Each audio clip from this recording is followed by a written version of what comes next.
My name is Emma. I'm 30 years old, and I work as a financial advisor. That's where I met David, my now ex-husband. I remember that day like it was yesterday. He walked into my office with a stack of papers and a troubled look on his face. "Emma, right?" he said, offering a handshake. "I'm David Caldwell. I heard you're the best in sorting out financial messes." "That's what they say," I replied, smiling. "Let's see what we can do about yours." David was tall, with short brown hair and eyes that seemed to smile even when he didn't. As I sifted through his documents, we started talking. It wasn't just about numbers and taxes. We talked about our favorite movies, music, and even debated over the best pizza in town. He had this easy way about him that made hours feel like minutes. "You know, I never thought sorting my finances would be this enjoyable," David admitted as we wrapped up. "Guess I have a magic touch," I joked. David laughed. "Would you like to grab a coffee sometime?" My treat, for making this not as painful as I expected. That coffee turned into dinner, and dinners turned into weekend getaways. We were inseparable. After 6 months, David proposed, and without a moment's hesitation, I said yes. It was a whirlwind romance, but it felt right. Our wedding was simple yet beautiful. Standing there, exchanging vows, I thought I had found my forever. David's mom, Barbara, was there too. She was a stern-looking woman, but seemed happy for us. "You better give me grandkids soon," she whispered to me with a half-smile. Life as a married couple was blissful at first. David worked in real estate, and I continued at my firm. We shared dinners, movie nights, and long walks. We were a team, or so I thought. However, things began to change when the topic of children came up more frequently. It started with occasional remarks from Barbara, but soon became her constant demand. She would call and ask if I was pregnant yet, and during visits she'd say, "A grandchild would make this family complete." David always laughed it off. "Mom, give us some time," he'd say, but the pressure was building. At first, I tried to be understanding. After all, she was just an excited grandmother-to-be. But her persistence started to weigh on me. It was like our marriage wasn't enough without a child. "David, your mom needs to back off a bit," I said to him one evening. "I feel like she's more in our marriage than we are." David looked uncomfortable. "She's just excited, Emma. Let's not make a big deal out of it." As time went on, Barbara's influence in our life became more and more evident. It wasn't just about her constant nagging for grandchildren. She had opinions about everything, from how we should manage our finances to what we should eat. One Saturday morning, David and I were enjoying breakfast when his phone rang. It was Barbara. David put it on speaker, as he usually did. "David, dear, are you both eating healthy? Remember, a healthy diet is important for conceiving," she said in her usual authoritative tone. David chuckled. "Yes, Mom, we're eating healthy. Don't worry." I forced a smile, but inside I was screaming. It felt like she was monitoring our every move. Things got more intense when Barbara started visiting us more frequently. One evening, she came over unannounced, carrying a stack of parenting books. "Emma, you should start reading these. It's never too early to prepare," she said, dumping the books on the coffee table. I glanced at David, hoping he would say something, but he just shrugged. "Thanks, Barbara. We'll look into them," I said, trying to sound grateful. Her visits became a regular occurrence. It was like she was keeping tabs on us, making sure we were doing everything right to have a child. And every time she brought up the topic, David would just nod and agree with her. One night, after another of Barbara's visits, I couldn't hold it in anymore. "David, we need to talk," I said, frustration evident in my voice. "What's up?" he asked, not looking up from the TV. "It's your mom. She's suffocating us with this baby talk. We barely have time to be a couple without her interference," I said. David finally looked at me. "She's just excited, Emma. She means well." "Excited or obsessed?" I countered. "It feels like she's the third person in our marriage." David sighed. "She's my mom. What do you want me to do? Tell her to stop caring?" "It's not about caring, David. It's about respecting our space, our decisions. Can't you see that?" David didn't respond. He just turned back to the TV, and that was the end of our conversation. But it wasn't the end of the issue. If anything, it only got worse. Barbara's visits became more frequent and her comments more intrusive. "You two should go on a vacation. Just relax. It'll help with conception," she suggested one day. "Maybe Emma should quit her job, reduce the stress," she said on another occasion. It felt like she was dictating our life, and David was letting her. I started feeling like a stranger in my own marriage. The love and understanding that had once bonded David and me seemed to be slipping away, lost in the shadow of Barbara's overbearing presence. The constant pressure about having a baby started to take its toll on both of us.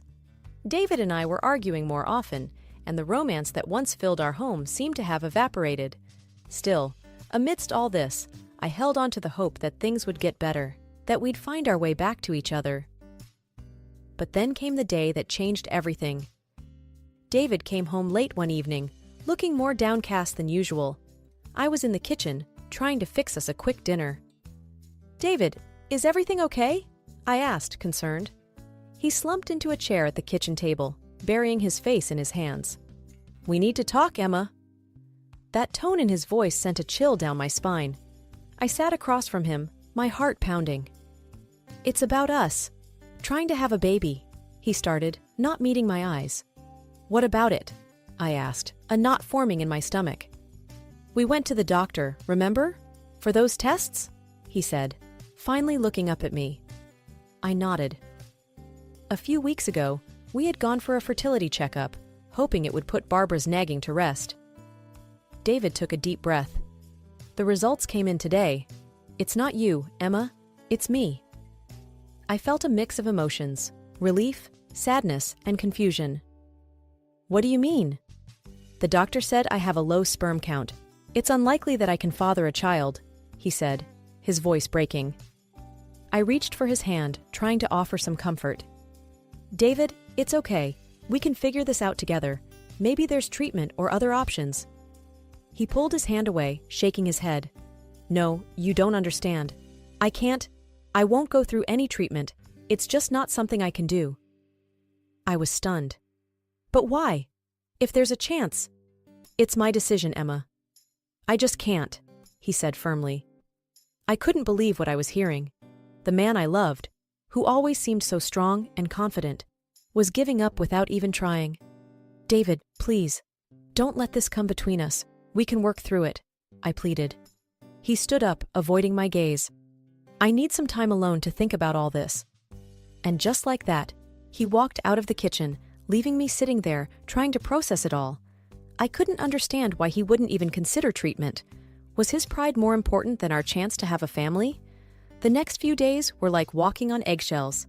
David barely spoke to me, and when he did, it was short and cold. I felt a growing distance between us, a crack in the foundation of our marriage that seemed to be widening with each passing day. Then came the day that turned the crack into a gaping hole.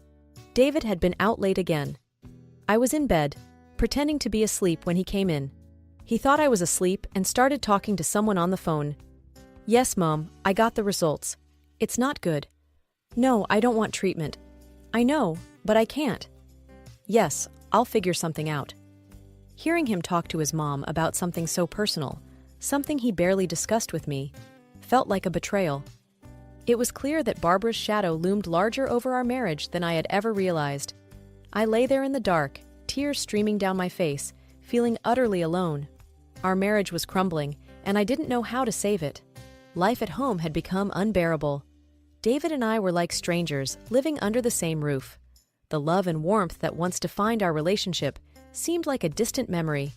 But just when I thought things couldn't get any worse, life threw me a curveball. I had been feeling under the weather for a few days. At first, I thought it was just stress, but then I missed my period.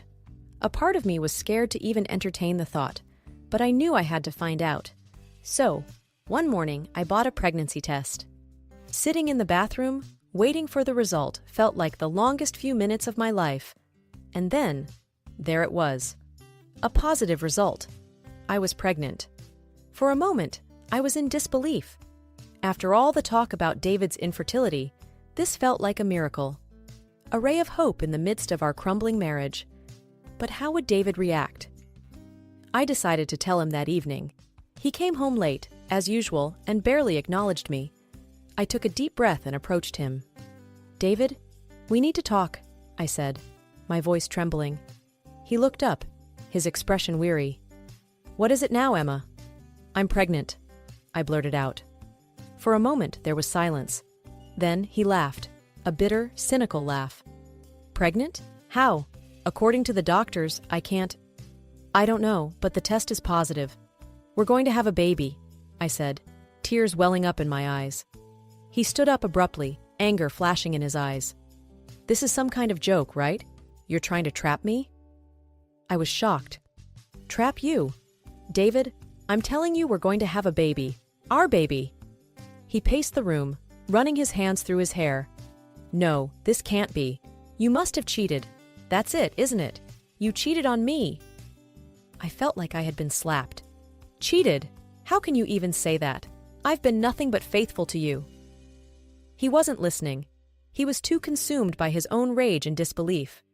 "Get out. I want you out of this house," he yelled. "David, please, let's talk about this. We can go to the doctor, get a confirmation," I pleaded. But it was like talking to a wall. He stormed out of the room, slamming the door behind him. That night, I slept in the guest room, my mind a whirlwind of emotions. The next day, David was gone before I woke up. His mother, Barbara, showed up instead. The look on her face was a mix of anger and disgust. "You should be ashamed of yourself, Emma, trapping my son with another man's child," she spat. "I didn't cheat on David. This child is his," I defended myself. She laughed, a cold, mocking laugh. "Do you take me for a fool? My son can't have children. You're just a gold digger, trying to secure your future." I was stunned by her cruelty. "This is David's child. I've never been with anyone else." She moved closer, her voice venomous. "You have 1 week to pack your things and leave. And don't even think about asking for alimony or child support. You won't get a dime from us." The ultimatum from Barbara was the last straw. I knew I couldn't continue living in a house filled with resentment and accusations. It was time to take control of my life, for my sake and for the baby's. First things first, I filed for divorce. It wasn't an easy decision, but it was necessary. David and his mother tried to make it difficult. They wanted a piece of everything I had, claiming it was their right. But I had a strong case. Everything I owned, all my savings and property, were mine long before David entered my life. Their attempts to grab what wasn't theirs failed miserably. As for alimony, I didn't ask for a penny. I wanted no financial ties to David. No reason for him or his mother to interfere in my life again. I was determined to start anew, free from their toxicity. I found a modest apartment, not too fancy, but cozy enough to be a fresh start. Packing up my things from the house was bittersweet. Every photo, every piece of furniture had a memory attached to it, but I was ready to leave them behind. The day I moved out, David was conspicuously absent. Maybe he couldn't face me, or perhaps he just didn't care. Either way, it didn't matter. I left the keys on the counter and closed that chapter of my life. The first few nights in my new apartment were the hardest. The silence was overwhelming, and the reality of my situation often brought me to tears. But I found solace in the little life growing inside me. Talking to my unborn child became a nightly ritual, filling the emptiness with hope and love. Gradually, life in my new apartment started to feel less like a refuge and more like a home. I found comfort in my routine, and the bond with my unborn child grew stronger each day.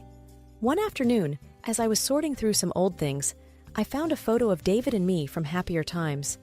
A pang of sadness hit me, but it was quickly replaced by a sense of relief. That chapter of my life was over. Then my phone rang. It was David.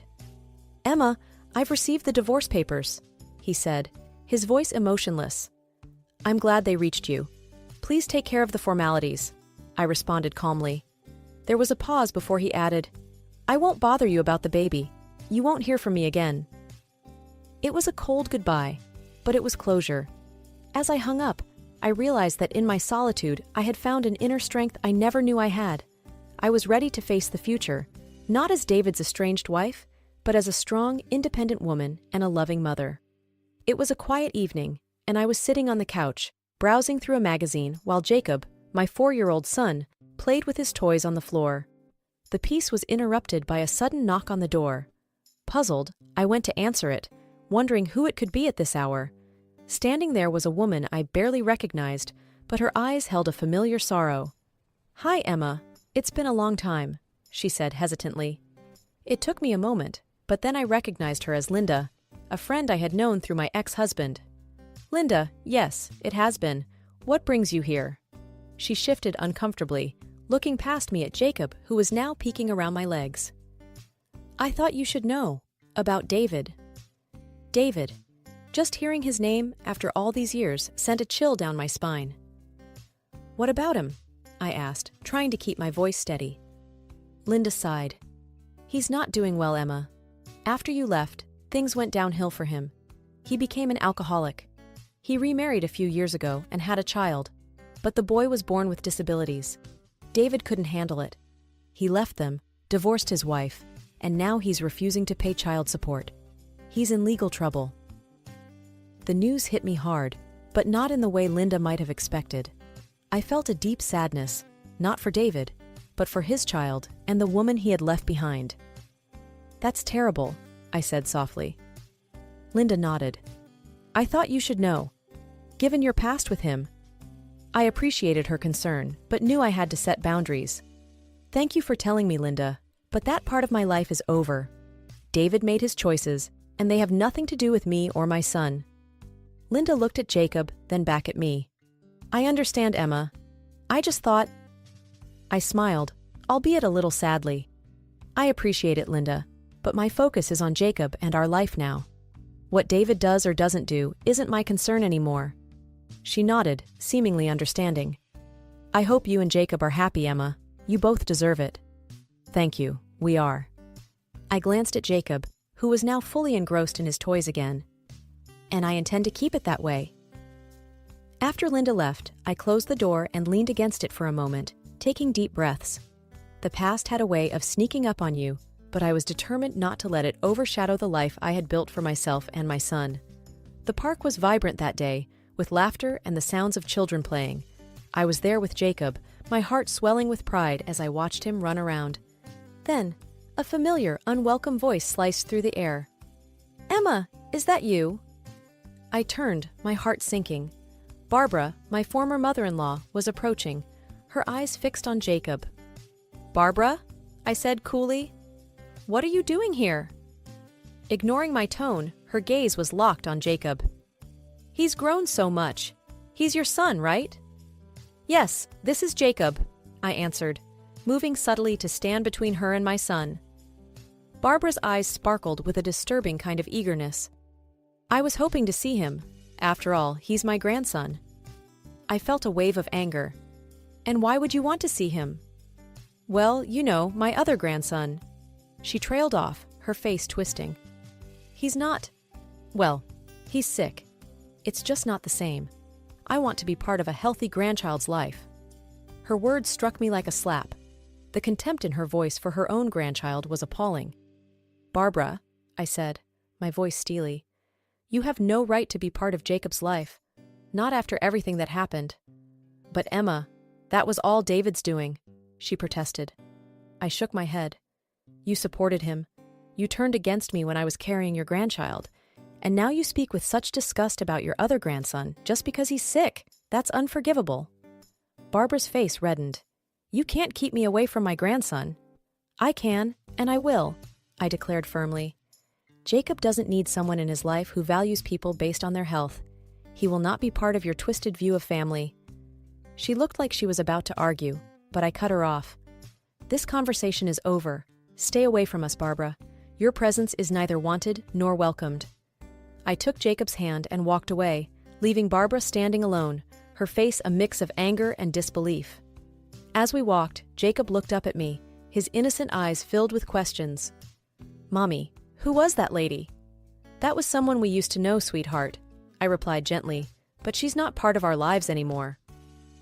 Sitting on the porch, watching the sunset paint the sky with warm colors, I felt a sense of peace I hadn't known in years. Jacob was inside, his laughter echoing as he played.